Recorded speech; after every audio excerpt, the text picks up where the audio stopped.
And today we are hosting a webinar, Biofuels Catalyzing India's Energy Transition. So, before I give a little background on the entire industry and on the subject itself, let me introduce you to all our esteemed panelists. So first we have Professor Prasenjit Mondal.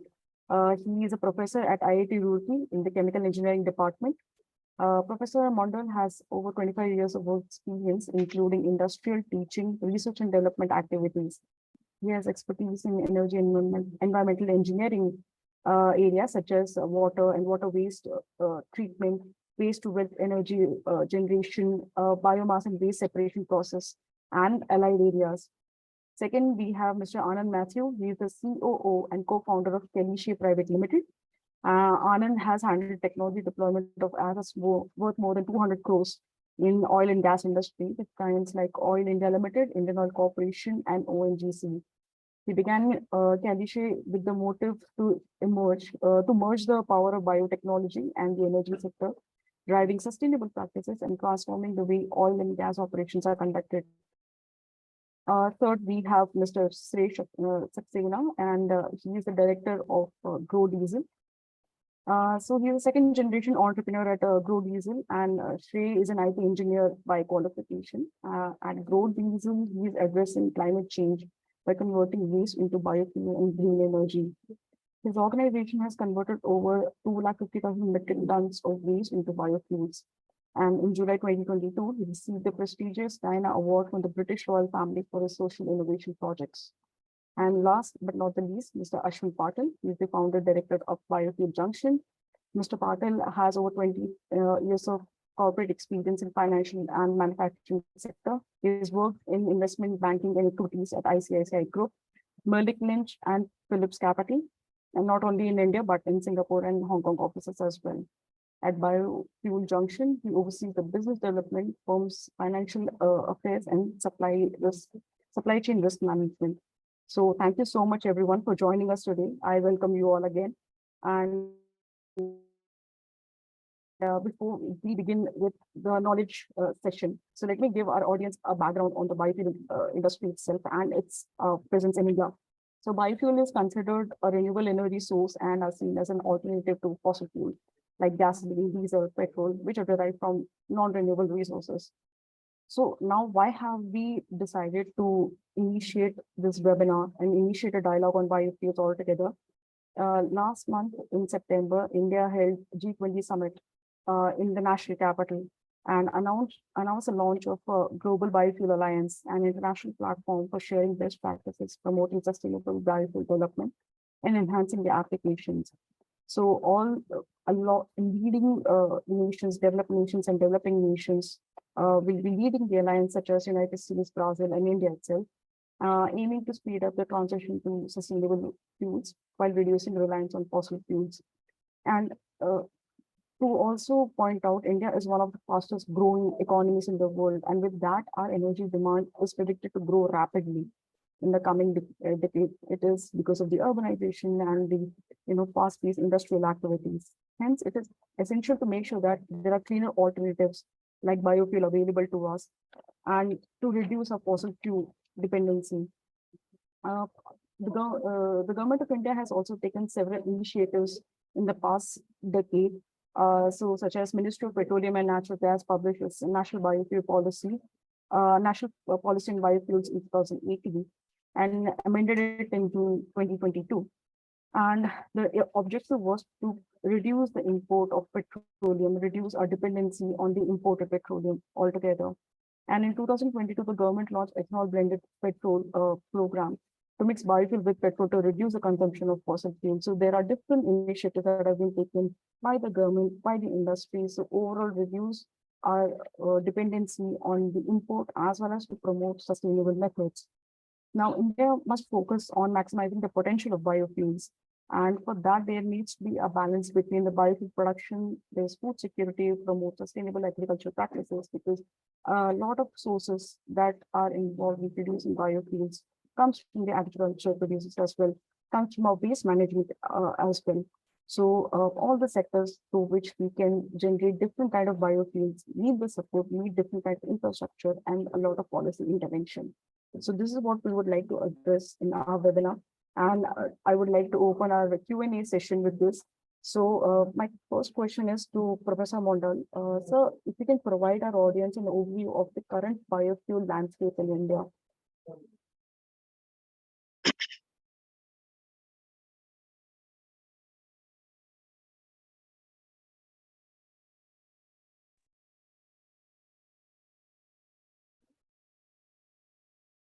There are some disturbances. Is it okay? Our side, the audio is quite clear. So if you can provide the audience with a current landscape of the biofuel industry in India, you can provide the details on it. Thank you. Thank you, ma'am, for giving me this opportunity and organizing this nice webinar basically. So I will share a few slides to explain the current scenario in Indian energy market as well as the biofuel and its future perspectives. So I am sharing the slide.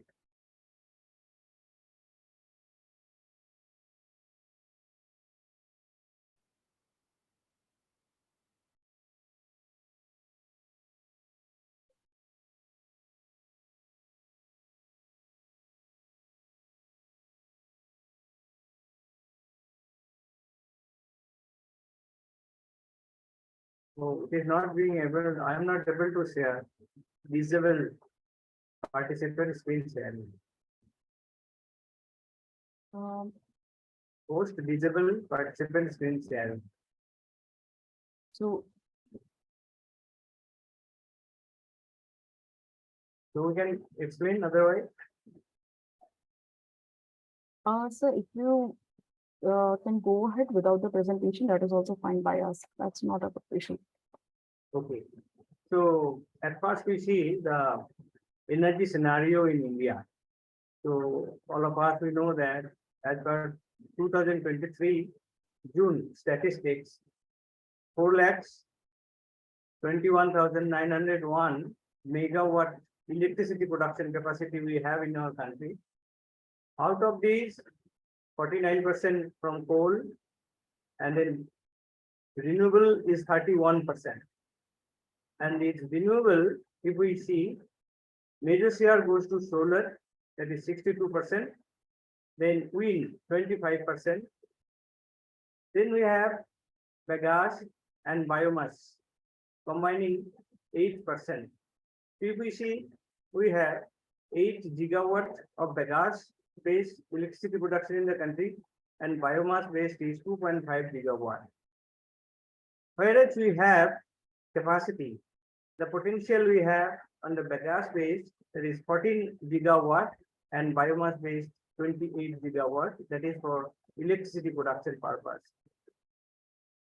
If we see the statistics for last few years, so we can see that our renewable energy production has increased significantly, as well as biomass and waste to energy has also increased significantly.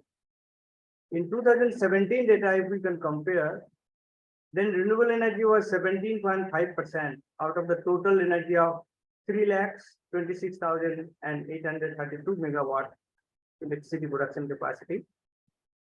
So similarly, the biomass waste has only very limited 2.5% biomass waste production, but now biomass and waste are getting 8%. So there is a good increment in the biomass and waste to energy, and we expect that in future this will increase further because of the policy of the Indian government. Now the biodiesel and ethanol, so these two are targeted, and ethanol blended petrol program has been initiated by Government of India, and initially we had 10% ethanol blending capacity target, we have made it, and now it is increased to 12% blending in 22-23, and 15% in 23-24, and 20% in 24-25. And the requirement of ethanol is estimated at 1,300 crore liter, of which 650 liters should come from sugarcane and the rest from other sources, including grains. So we have potential feedstocks which can be used for the ethanol production and biodiesel production as well. But still, with respect to ethanol, the feedstock for biodiesel production in our country is limited. We have to explore more. So in that direction, government has taken some policy as well. So by 2030, 5% biodiesel blending is targeted, and different feedstocks are being proposed to be used for the biodiesel production, like say waste cooking oil and other non-edible oil seeds. And Pradhan Mantri Vyan Yojana has been introduced, where it promotes the use of second generation biofuel and focus on commercializing bioethanol production from lignocellulosic biomass. So the future outlook, you will see that the demand of biofuel is increasing day by day because of its clean nature. It produces very less environmental pollution. As you know, that biomass is considered as carbon neutral. So whatever carbon dioxide we can save here, that will be our credit we will gain. Otherwise, we should have produced the same amount of carbon dioxide in the environment. So technological advancements is also going on, and government policy is also in favorable conditions. One example, say, oil productions, that is ethanol productions from the sugarcane, that molasses, government has taken some policies that subsidy. So nowadays, all of the Indian sugarcane industry, that is sugar industries and distilleries, are going to enhance their capacities for ethanol production. So that way, we have 550 sugar industry in the country almost. So each and every sugar industry, if they install one distillery, if they have say 100 TPD capacity or KLD capacity, 2 liters per day, then also we can produce huge amount of ethanol. That is a 20% target, which I think we can achieve it very soon. So these are the, but for biodiesel, the target, it may be difficult because at present we have only 0.1% and we have to achieve it 5% by 2030. But main problem will be with the feedstock availability. If we can import feedstock, then we can achieve it as well. And government is also in that direction. The import of these oil seeds, etc., is also targeted. So I think this is the brief introductions of the Indian oil biofuel market and its future. So my next question is to Anandh. So Anandh, if you can explain the environmental and sustainability benefits of using biofuel compared to the traditional fossil fuels, and how is this going to benefit the overall energy sector of India as well, at least in the coming decades? All right. I hope I'm audible, right? Yeah. Thank you so much for inviting for this particular session, and my greetings to all of the panelists. Coming to the energy sector, we know that it has been heavily dominated by the fossil fuels, and considering India as a country, we are heavily dependent on importing it from outside. We are not self-dependent on fuel. So when it comes to that, fossil fuel has a large market in India, and even the countries globally, they see India as a great market.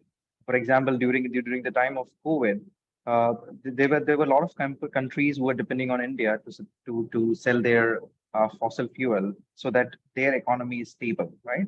And even when it comes to the Russian case, we've been a constant buyer of Russian oil. Now, when it comes to biofuels, of course, the usage has a very low carbon footprint, and that is one of the best things that I see. That's why the government is actually fulfilling it up. And second thing is the dependency. Now, for the national biofuel policy that has come, that was amended to June 2022, the major agenda is to reduce the dependency on other countries. So you develop or you produce the fuel that you want, the energy demand that you have, you produce it by for a country like India. We are basically on agri-based economy. So if you can build this up over here, the level of job opportunities and the rural development that we are looking into is huge. So, and what we are getting out of it, that it goes with a cause where we are actually moving towards the decarbonization targets that we are having, that we are coming in 2030 and the one that we have net zero 2070. So we're going to achieve all these along with this. So biofuels plays a vital role. One is when the emissions, considering the emissions, the energy security that we are looking into, and job opportunity that is being produced rurally and other sectors. And again, as India has been always in the stage of innovation when it comes to new technologies, and such new technologies that we make over here, which is low cost, feasible, and which is more robust. These kind of opportunities and technologies can be transferred to other countries or other economies where they can actually try this and implement in their countries as well.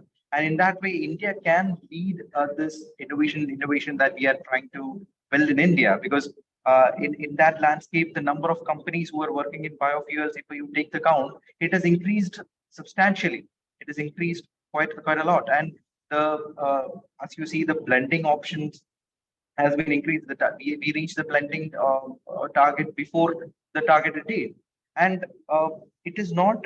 And I'm sure in coming times it is going to increase in a faster rate. So the timelines that we are currently keeping is going to take us way ahead, and this opportunity will always become improved because the government is also putting up new policies again to help it. Now, for the companies or for the clients who doesn't have enough funds, capitals to build it, for them, IREDA is helping a lot.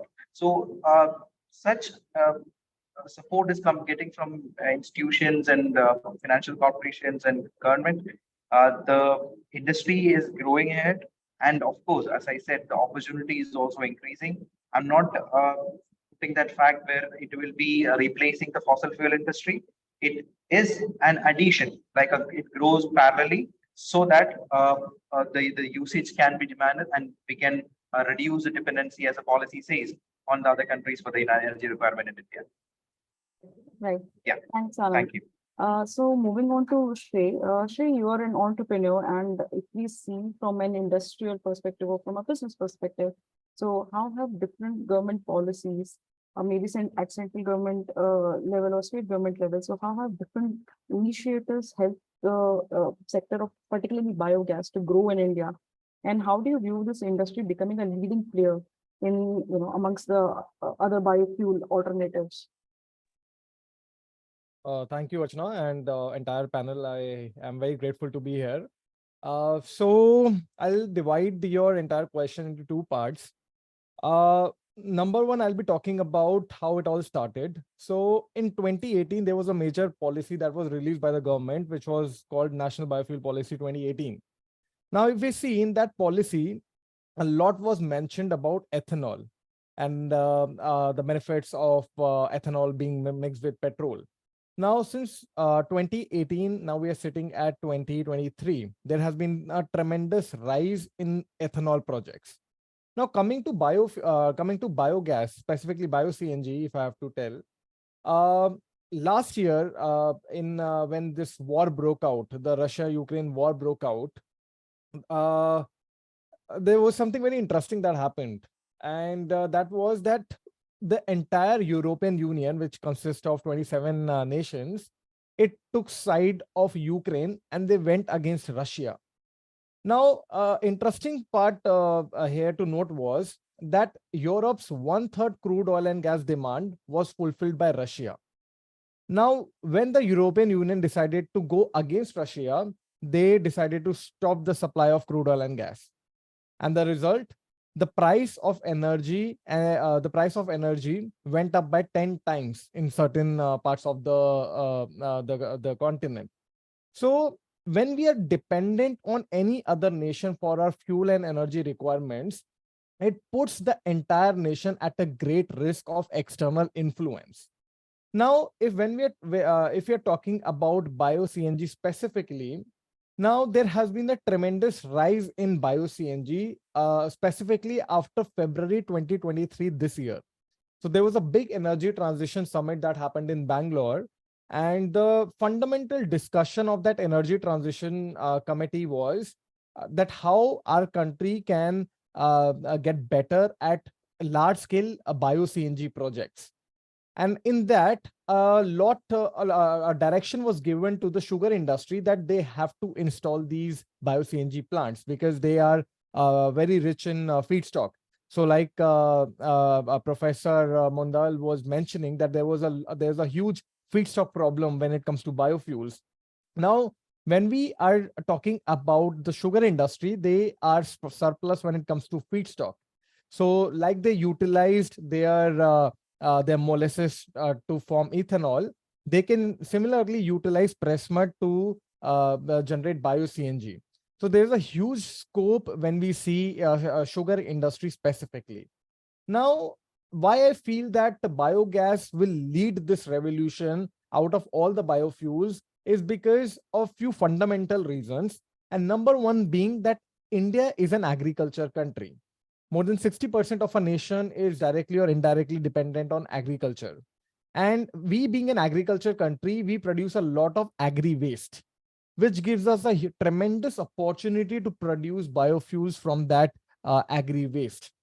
Now, of course, there are several questions that may come when it comes to policy and infrastructure of bio-CNG, but things have really started to take shape.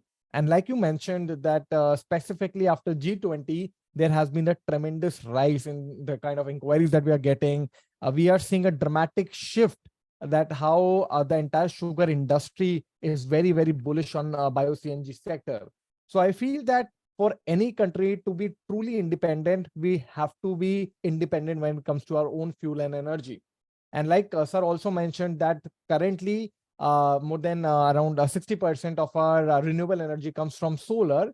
But the time is near when soon our fuel will be coming from the agri waste that our nation is producing. So yes, I really feel that our industry, the biofuel industry, is going to play a major, major pivotal role in the development of our nation. Right. Thank you, Shrey. Thank you for explaining. So going to Mr. Ashvin Patil. So I would like to know some of the challenges which are associated with procuring the sources to produce biofuels. So one thing is, as Mr. Mondal had mentioned, that we are still importing some of the feedstock to generate certain amount of biodiesel. Now, what are the main difficulties and impediments the biofuel business in India faces in terms of availability of feedstocks and in terms of government support? Yeah, thank you. Thank you, Archana. And thanks. Am I audible clearly? Yeah, thanks. So thanks, Trade Promotion Council, to get me on this panel. And thank you, my co-panelists, for their invaluable inputs. Now, pertaining to the question you asked, basically, in terms of feedstock availability, yes, there are constraints. More than availability, it's basically accessibility is the constraint, basically. India being an agrarian country, the feedstock, which is agriculture residue, is available across the length and breadth of the country in different forms. Issue is this agriculture residue is very light in weight. The bulk density is very, very low. So it's not viable to transport that agriculture residue to a longer distance, and hence the processing has to be close to the source. That's the basic of this industry. And as a result of this, the investment has to be close to the source. That is one. Second is, not in all fuel that the usage will be close to the source. Suppose the manufacturing is close to the source, then the usage is into metro cities. So then again, there is a logistical problem. Another impediment is logistics. As I said, if you go into the rural area, there are no logistic, facilities available for transshipment of that particular residue. And the biggest constraint comes to the scalability.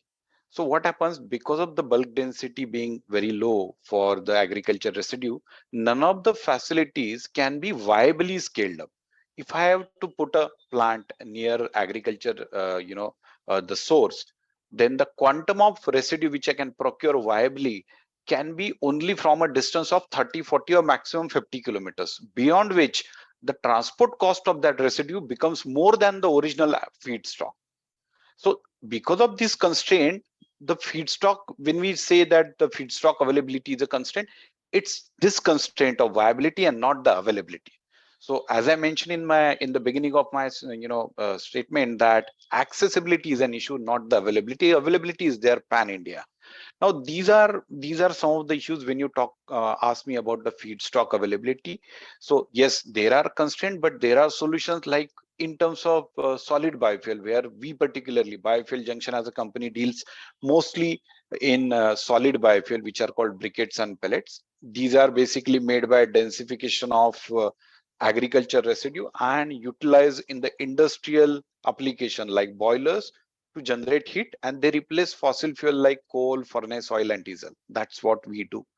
Now in case of solid biofuel, this constraint is even lower because the briquette and the pellet manufacturing facilities are suitable for such application. Those are small facilities which can be put up close to the source, and those are viable. So in their case, when it comes to a rural entrepreneur, availability do not become constraint, and that's why this industry, despite so many constraint being talked about, is already flourishing. Now second point is government support. You asked me about what are the impediments or the, I think government support, yes, the way it was expected from the government, uh, it can still be better. Obviously there are subsidies, there are rebates available to put up biofuel plants, but when it comes to some of the procedural issues, suppose someone wants to put up a plant basis agriculture residue to make, say, bio CNG or biofuel or any fuel product out of that, the process can be eased out, right from getting the land converted to NA, which is your industrial application, to further processing. Those processes needs to be expedited with a special grant. That can something be done by the government to expedite. Then there are subsidies. Obviously, one major thing which I want to bring out from this forum is that since this raw material is procured from someone who's the owner of this particular product, which is farmer. So ultimate beneficiary of all the biofuel which are based on agriculture residue is farmer. So when you are giving loan to farmer, it falls under priority sector lending. Suppose a bank, lends to a farmer, then the bank qualifies for priority sector lending, and there are many benefits available to a bank when they, lend under PSL or the priority sector lending. Same thing should be applicable to this particular industry, because ultimate beneficiary is the farmer. So if that comes into picture, then your issues of then you may not need subsidy also, right? The banking channel will be smooth and the flow of capital will be so smooth that you can still explore the 200 million tons of agriculture residue which is still burned. So to sum up, I think yes, feedstock accessibility is an issue, availability is not, and government support, as I said, it could be in various form like subsidy or banking channels and the processes. Right, right. Thank you, sir. So going back to Professor Mondal, sir, there are over a dozen different types of biofuels. And to produce these biofuels, make these biofuels, there are again different channels or different methods of producing them. So if you can give a overall explanation on different conversion technologies which are used to harness energy from biomass and waste, such as combustion, gasification, and anaerobic digestion. Yeah.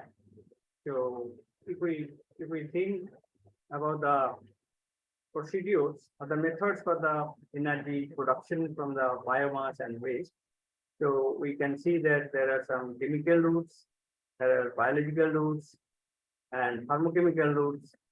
And recently, some research is also going on electrochemical routes. And physical route is also used for many of these cases, just like one of our co-panelists had mentioned that we need to condense the materials, the residue, so that its density will be higher, it will get some shape, size, and its hardness, so that when we'll be using in the reactor, So that will be suitable for its application. So that physical processing is also needed for all the cases. It may be biological method, it may be chemical, it may be thermochemical. So that is there. So if we think about the ethanol production, so the first method is our biological method. So when we talked about the first generation, second generation, third generation biofuel, so where the ethanol which we produce uh, uh, oils and sugar, and then the sugar is used, or wheat root is also used in some cases, or some grains can also be used. So grain-based or sugar-based, this is the two most important routes for the ethanol production in our country. And now we are focusing on the production of ethanol from the lignocellulosic biomass. And IOCL is pioneer in that. So they are testing one plant in our Panipat refinery. And if we see the anaerobic digestion, that is biological conversion, that is used for the production of biogas or bio-CNG. So that is one important method, and it is very, very useful, particularly for the waste materials, which is available organic waste in municipal solid waste. And also we can use the sewage sludge generated during the sewage treatment, that can also be used. And across the globe, many investigations have been done, and that can also be viable in future in our country. Now efforts are going on. And if we see the thermal route or thermochemical conversion route, then certainly combustion, very common. In our villages, if you see, the people used to use any sort of solid waste like a cow dung or say wood, etc., for the energy extraction to the combustion. And more organized way, we can go for gasification, so that our carbon dioxide emission will be reduced to some extent, and we can use the syngas for different application. And another is pyrolysis. So pyrolysis is another process. What we do in this case, in absence of air, we apply heat. So our biomass feedstocks at first vaporized, and then the vapors are condensed, we get some liquid bio-oil, and with the secondary reaction, we also get char formation. So that char or biochar is very, very important product today, and extensive research is going on across the globe, including India. And biochar, one way we are trying to get bio-coal. So that heating value of this biochar will be enhanced in such a way that its heating value will be equivalent to coal. We have seen that even by pyrolysis, co-pyrolysis, we can get more heating value than the coal also. So this type of investigation are going on, and these are the future technology, we can say. And hydrothermal routes are also being used. So in hydrothermal route, if we go, then our quality of products may be improved, but there will be some difficulty. There is high temperature and pressure we have to maintain. That is why this process has not been used widely yet, but it is under the laboratory scale experimentation is going on. And if we see the chemical conversion route, then this is very, very important for the biodiesel production. Any oil containing feedstock, it may be your edible oil, non-edible oil, jatropha feed, like for example, or say it may be some animal oils or waste cooking oil. So all those feedstocks, even microalgae, the fourth generation, you can say, a third generation, you can say. So microalgae can be used to produce biodiesel through this route. There is chemical conversion. So there are many methods like say solvent extraction, and then main method is our trans-esterification, where the triglyceride is converted to some other esters which containing ethanol. So that way we get the biodiesel. So these are the major routes which are available. Some of these are available in commercial scale production. Some of these are very old, like say combustion, gasification. a very old technology. Anaerobic digestion is also old technology. Fermentation is also old technology.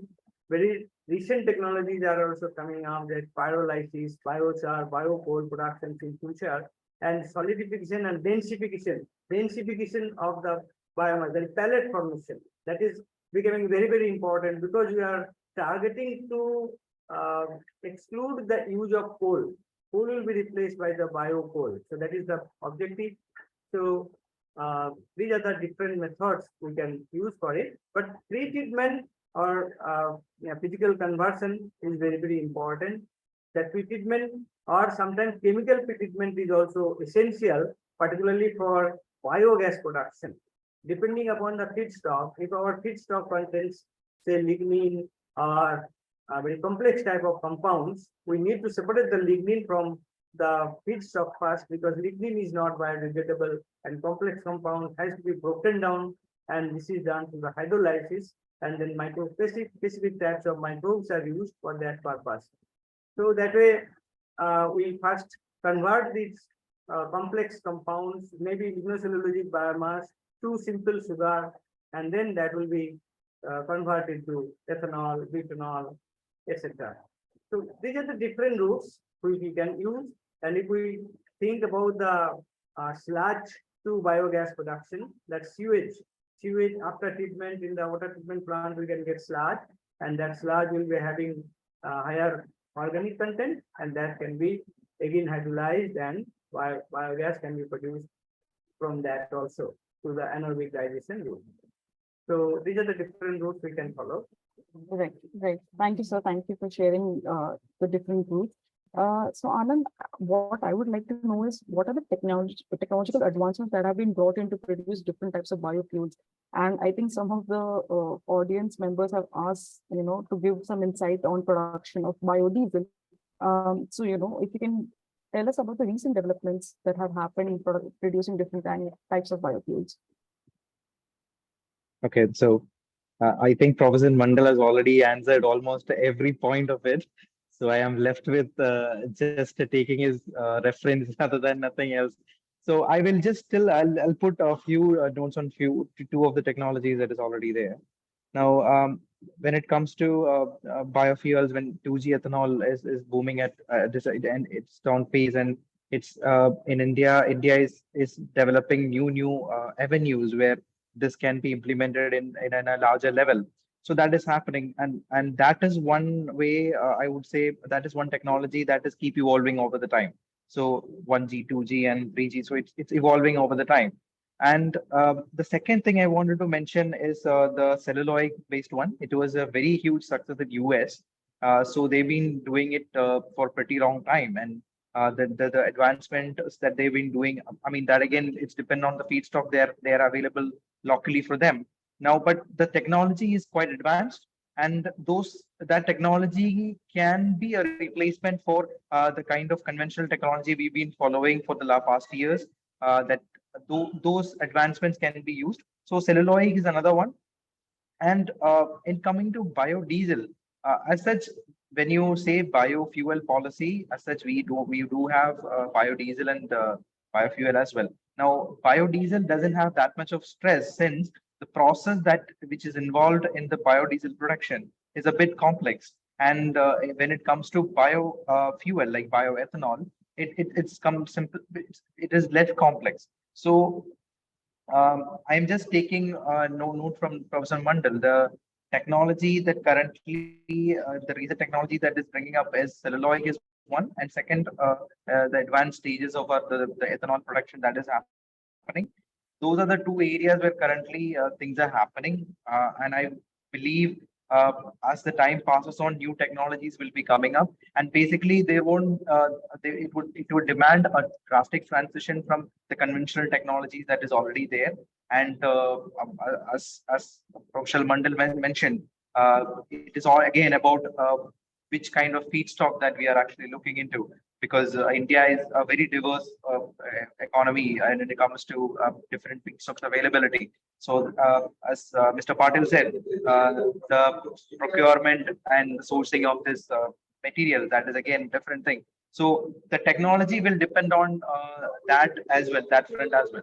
So these two things I would like to emphasize from Mr. Mondal's point of view. I think if there is any specific question from the group that we can take it later, I will be able to give more insights on that. Yeah, Thank you. we'll be taking the audience question at the end of the session, Yeah, at the end sure. of the webinar. That's So moving you. to Shrey on the biogas aspect. So there are close to like 5 million small biogas plants in India, and they are not able to work to their full potential. So, I want to know your thoughts on it as to why biogas, although there are a lot of plants and there's a good scope, there are some operational challenges. So if you can address these operational challenges. Okay. So that's actually a very interesting question, and so we are working with the MNRE very closely, and in one of the meetings we had actually raised this particular point. So there are around 50 lakh biogas plants that are already installed, small level plants, out of which roughly 40 lakh plants are not operational, which is a huge chunk. So the reason the ministry was trying to identify that what was the reason. And one sole reason that we told them that one of the biggest reasons that it is not successful is because these plants were being installed to get the subsidies. Okay. So the intention was absolutely wrong, because the suppliers were teaching the farmers that, let's say it's a X rupee project, and you will get, let's say, X into 20%, you will get 20% of this, you take it, 80% I'll take it. The plant will also be there. Now, no one actually cared whether the plant works or it doesn't work. So the plants were being installed so that the suppliers could get the subsidy. In fact, one of the major meetings, we actually raised this point to the committee that these subsidies should not be given in advance.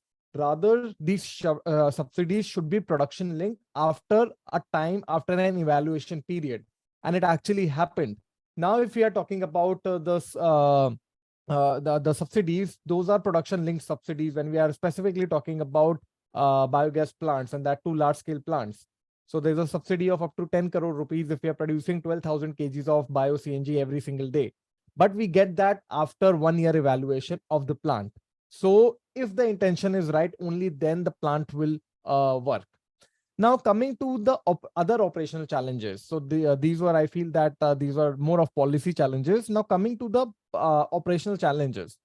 Now, we need to understand that whenever we are talking about operations, we need to consider a lot of factors. For example, what that works in South India may not work in North India. So the same biogas plant, if it is situated in a different geography, it may not work for one simple reason, that is the uncontrolled temperature and pH. Okay. Now, we were seeing that when we were doing this study, we realized that none of these plants are small scale plants. And when I say none, I mean absolutely none of these plants were temperature controlled. They lacked insulation. So we were seeing that these plants were completely non-operational during the winters. Okay, when let's say if I talk about if I take example of, let's say, Uttar Pradesh, so where the temperature goes as low as 2 degrees in the winters. So the system inside that biogas plant was actually being corrupted because the right temperature was not there, and because there was no right temperature, the right microbes were not there. So these were some fundamental challenges that were there. But the intention, it began with intention. If the intention was really to make those plants work, then the suppliers who were actually supplying those plants would have actually thought of it. I'm not saying that all the suppliers were doing a bad job, but yeah, most of them were. And that is one significant reason that small scale biogas plants did not really work out. But yes, now when we are talking about industry level installations, things are being much more formalized. So right now we are also working with various projects. We are working with Delhi government, Maharashtra government, Haryana government, and we are also working with industry. We are working with one of the biggest sugar mills of Uttar Pradesh. So we are seeing that whenever industry comes into picture, things are completely different, because industrial, specifically when industry pitches in, they want that project to work because they are thinking of long-term returns. They're not thinking of that they will just get the subsidy and the project will die down. So when industry gets involved anywhere, I feel things start to roll. And for bio-CNG sector, now the industry has started to move very aggressively. So I'm very hopeful that these challenges which we witnessed in small level biogas plants, we will not witness in the industrial level projects that we are talking about. Right. Thanks, Shrey. So moving to Mr. Patil. So Shrey talked about the operational challenges. What I would like to know from you is the business and the financial aspects. So,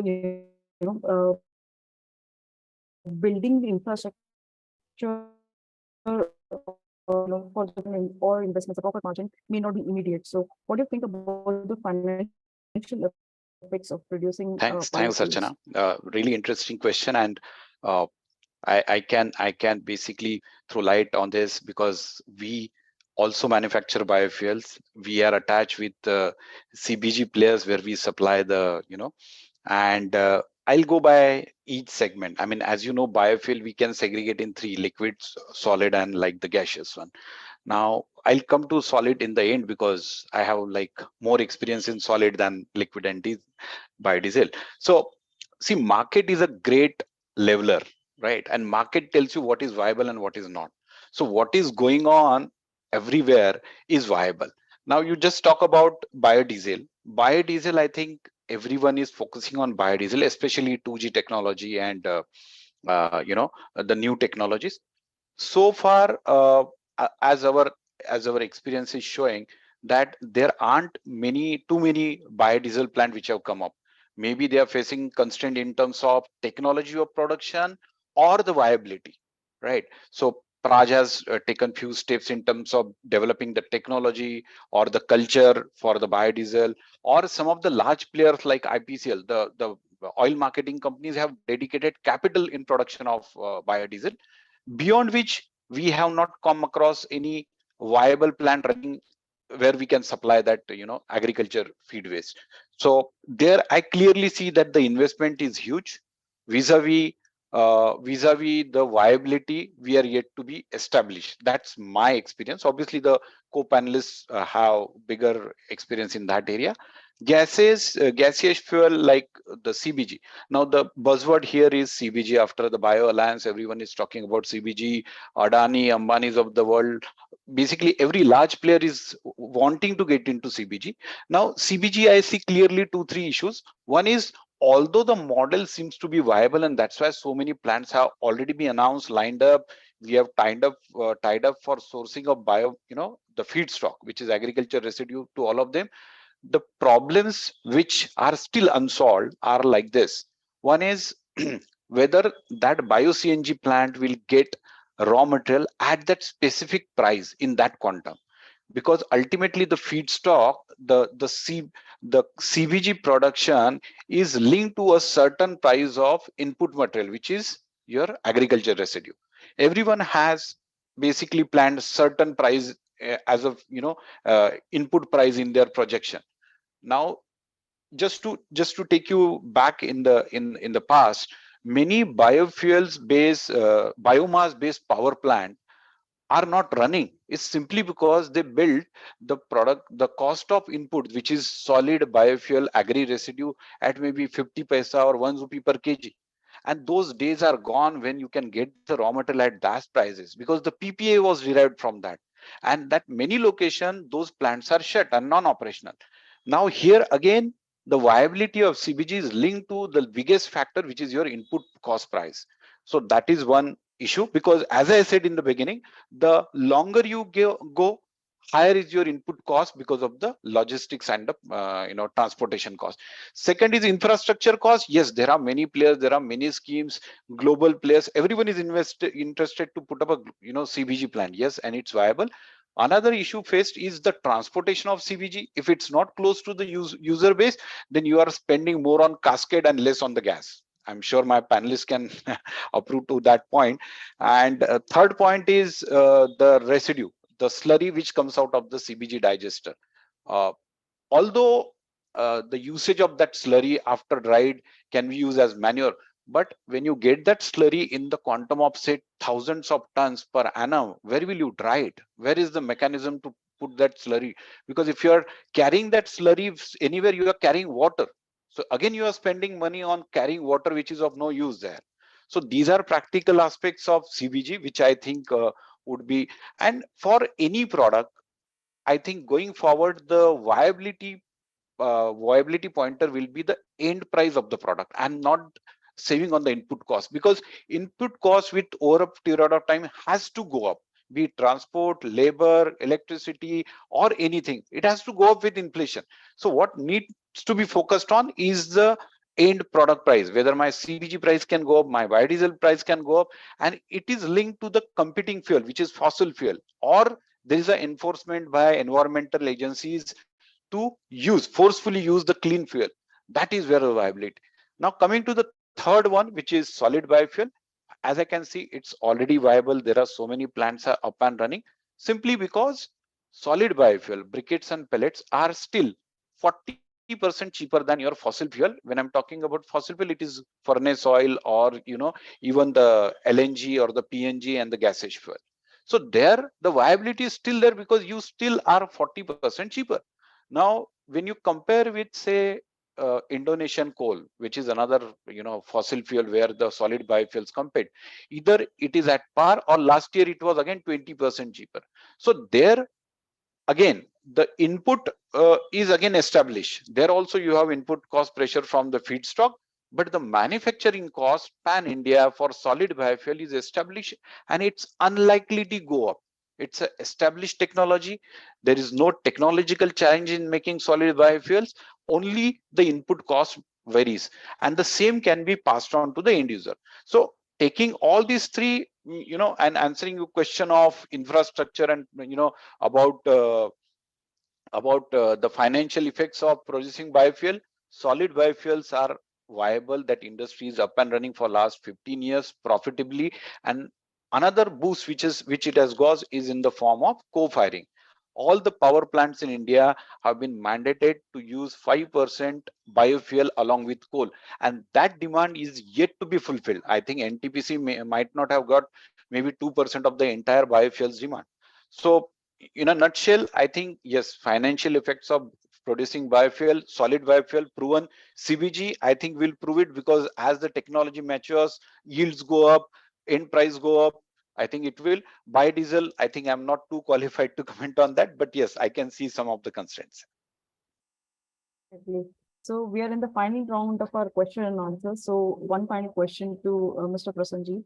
Sir, we have accelerated our efforts to research and develop different types of biofuels. Are there any lessons that India can learn from other countries who have successfully developed and integrated biofuels into their energy portfolios?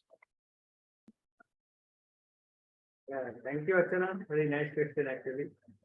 So you see, we have resource, we have technology, we have will to do something. So we have studied also, but now to be successful, we should take some case study. Actually, for example, our biodiesel, we had one government plan in 2001, I think. So that Jatropha was targeted to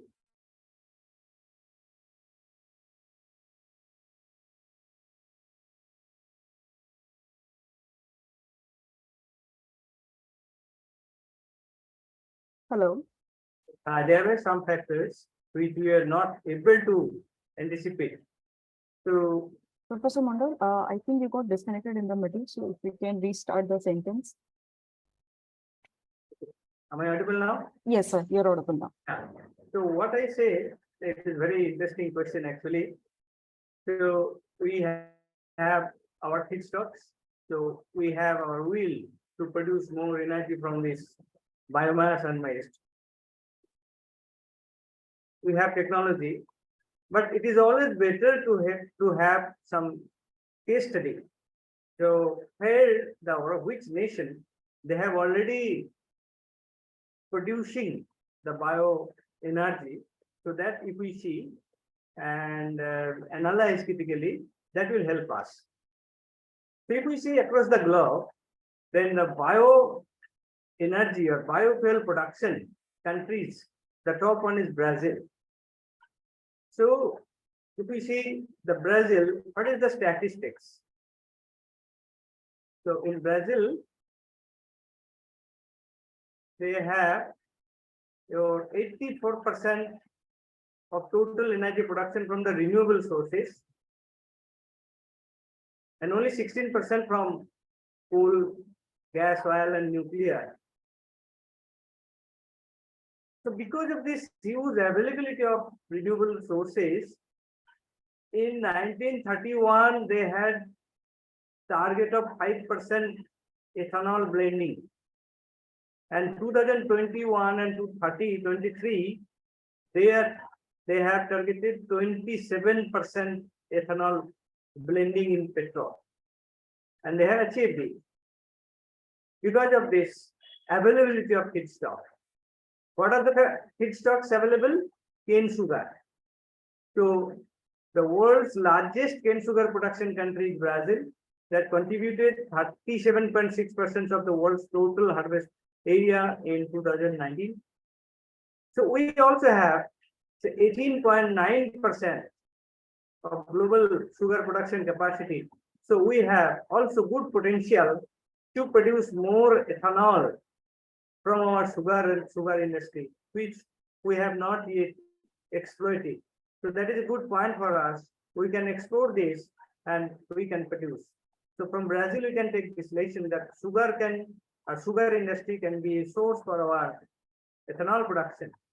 Similarly, for biodiesel production, if we see for Brazil, so they had 2005 target is 2%, and 2023 they have target is 15% blending.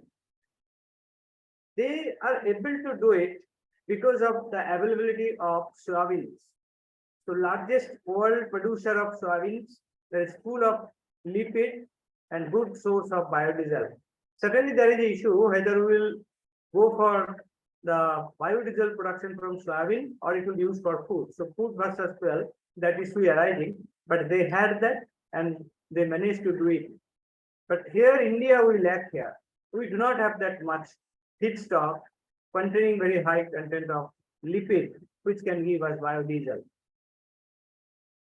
If we see the US, next producer of bioenergy is United States. So here they have 81% from the fossil fuels. So 19% are from renewable sources, we can say. Out of these, we see they have biodiesel, ethanol, and solid biofuels. Out of these, the renewable energy produced in United States, they have 51.2% of from solid biofuels, because they have the more availability of the agricultural residues, and they had also 33% ethanol. So they have some sweet sorghum, etc. So those they used, and many other biomass like switchgrass, miscanthus, energy cane. So they use these biomass, and accordingly they extracted the energy from it. And then next is your Canada. Canada is also produces very good amount of bioenergy. So they have different agricultural residues as well as forest residues. So solid biomass is one of the most important feedstock, we can say, for both US and Canada.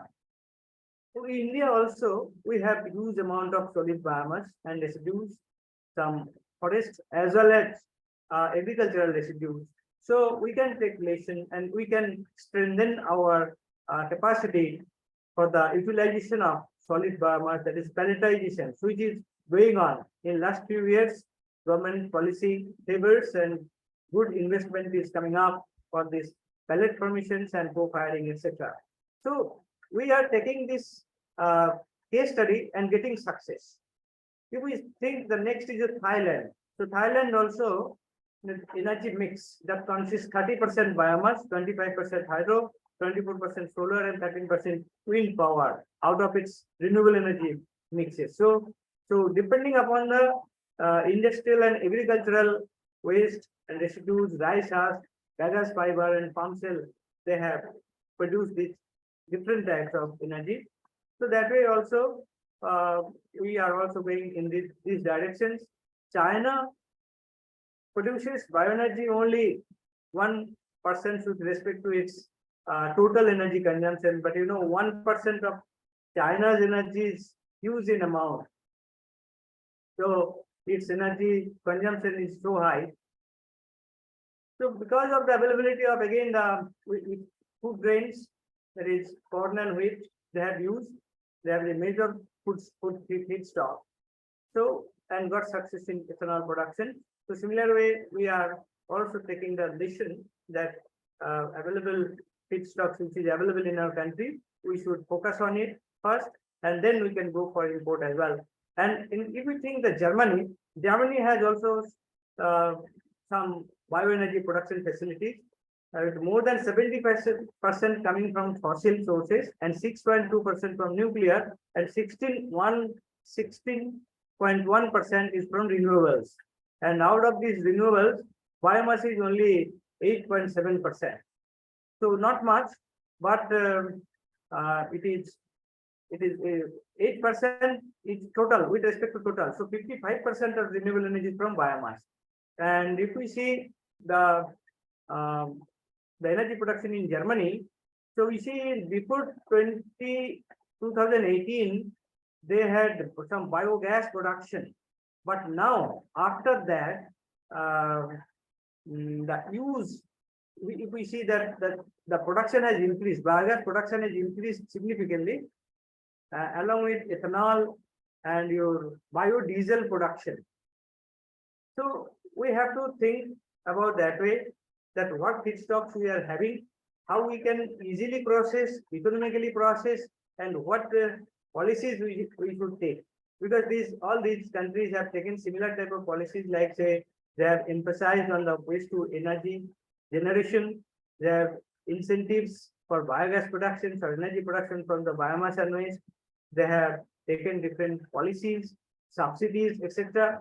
So government of India are also going in that direction. Many policies is coming out, subsidy is also being given, and we are getting also results. So these expressions, these analysis has given us good direction basically. So that global alliance, we have US, Brazil, India. So US and Brazil are the pioneer in this bioenergy. So in that direction, we are also going on. So, and I hope we will be getting the positive result. Right, sir. Thank you, sir.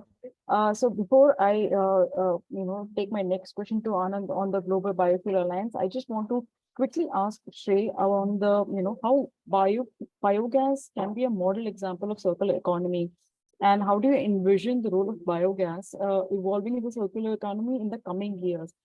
Because, as during the discussion, you mentioned that there are several biogas plants in India, but only a handful of them are working, maybe just 1/4 of them are working. So, in case it gets its potential, its due attention, how do you see it contributing to the economy? Sure, Archana. So I would like to divide the entire biogas sector into three parts. One is the individual level biogas plants. Second is community level biogas plants. And third are industrial level biogas plants. While I may not have a lot of experience in the community level and then individual level biogas plants, but we do have experience in the industrial level biogas plants. Now, how I see the industrial level biogas plants, we need to see this biogas industry as a milk industry. We cannot take and think this industry like a traditional petroleum industry, because a traditional petroleum industry is basically like having a very short supply chain. So there's a crude oil in one country, it goes all the way to a main refinery, and then that crude oil is refined and it is dispensed through petrol pumps. Now, if we see the biofuel industry, here the supply chain is a little more.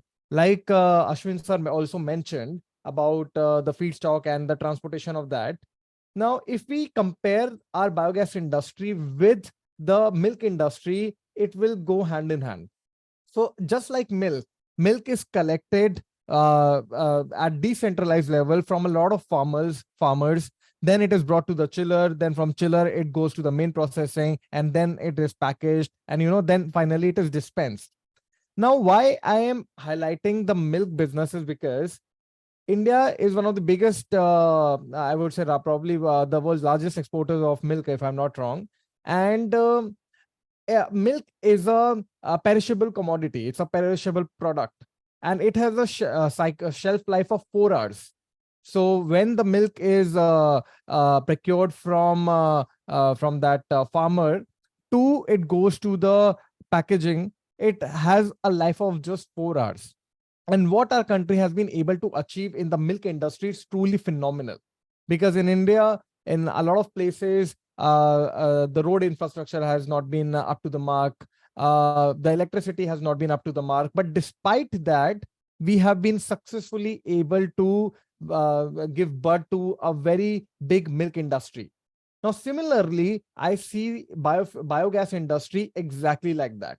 So our feedstock is present at decentralized level, and it has to be collected from at decentralized level. Then finally, it has to come to one major point where it is being processed to be converted into biogas, and then it is being dispatched. Now, answering your question that what is the scope of the jobs it can provide.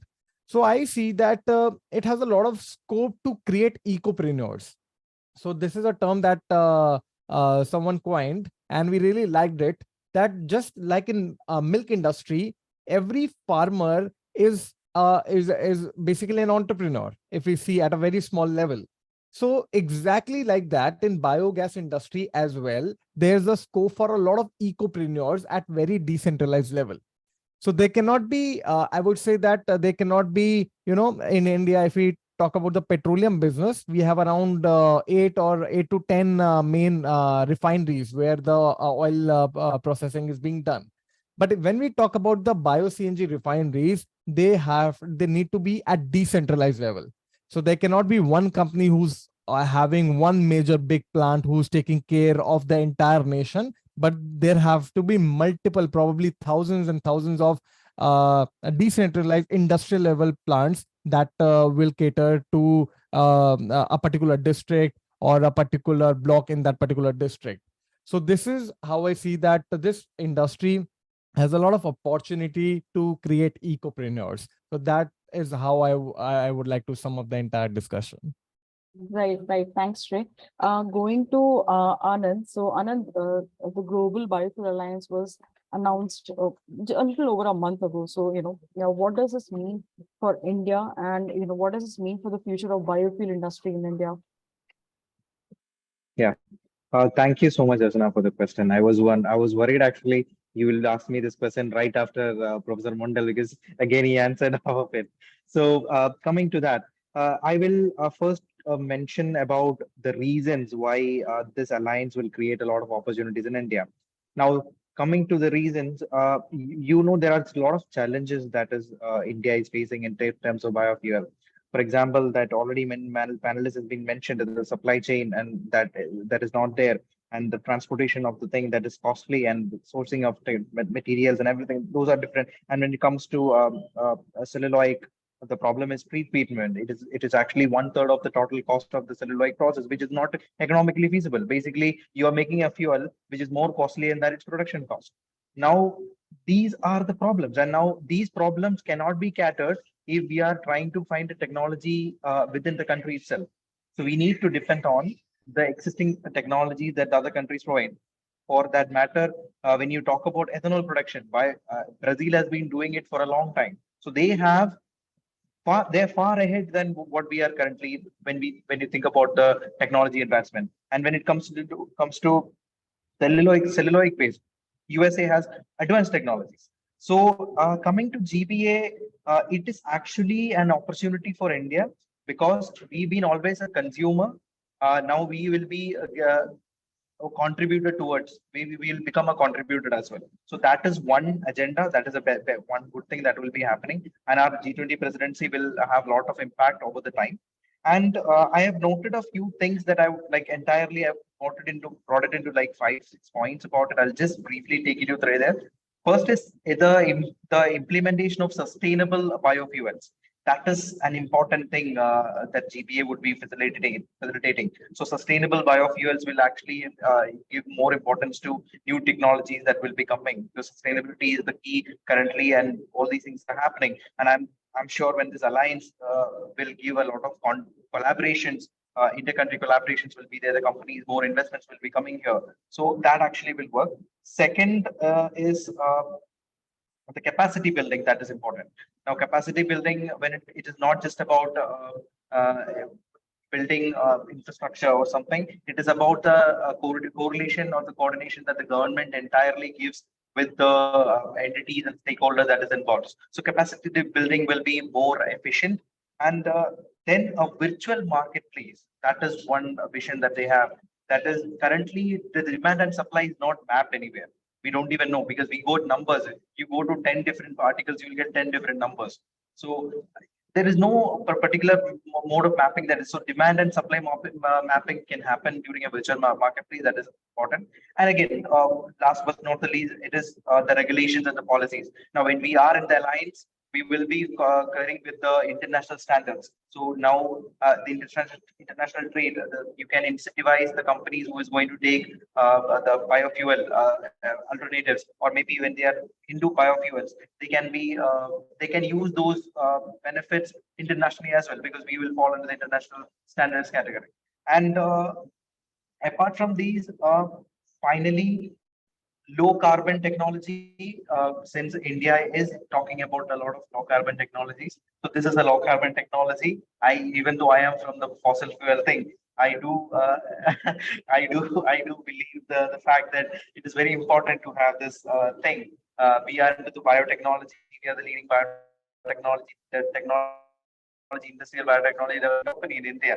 So we know that these decarbonization would be an important part when it comes to biofuels. GBA will have a lot of importance to it. And I'm sure one thing that I would like to say from the way that we developed our technologies in different verticals in our hand, we will enable this to have global collaborations with companies and industries. So which will reduce the timeline that we're keeping for it, because now the system has changed such a way that even the GBA, G20, you see everything. The timelines are reducing. Now, before you used to have timelines like let's down the line 5 years. Now the timeline is 1 year, few months. So the timeline is coming more near. I mean, becoming more narrow. So the global alliance will have a lot of and sharing of our expertise. So that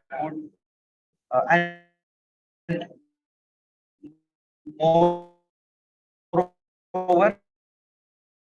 as I mentioned, as well as contribute. So I would like to conclude Right. my points on that. Yeah, thank you. Right.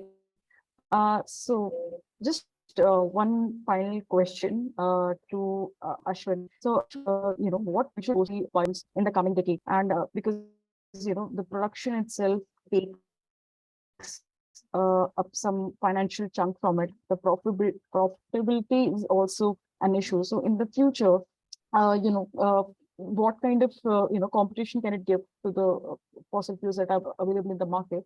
And also, do you think that there is an option of realized aims which is required in the biofuel industry?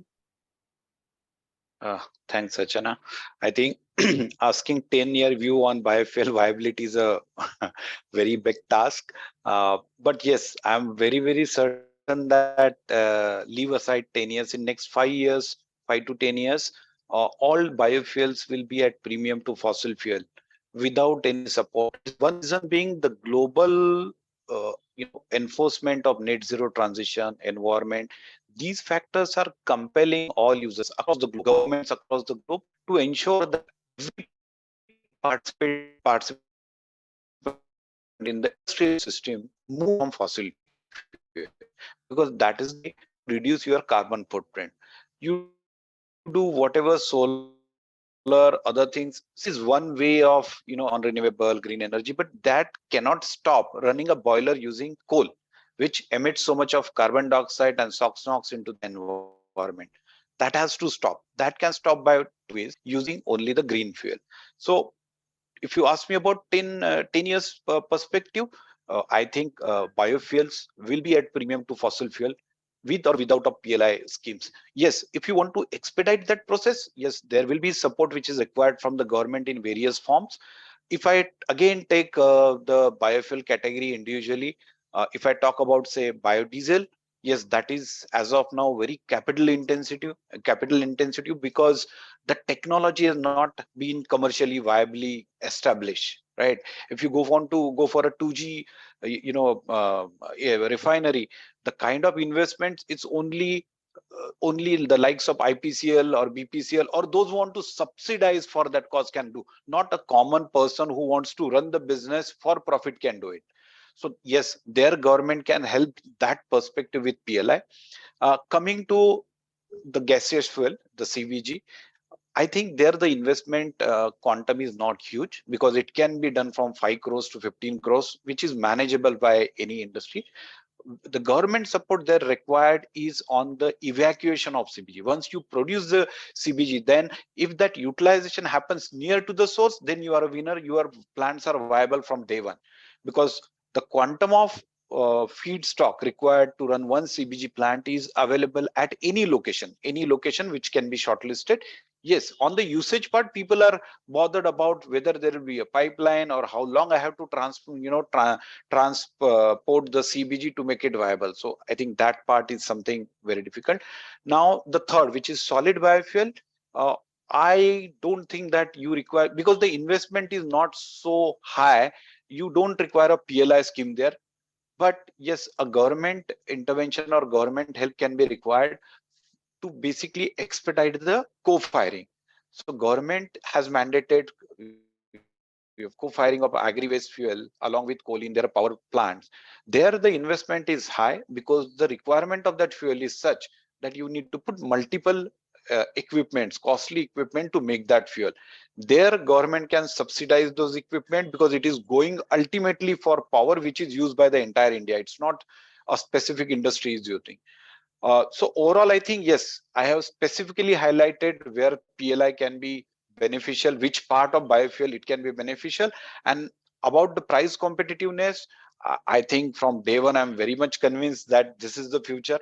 And yes, it will trade at premium to all the fossil fuels in the world. Right.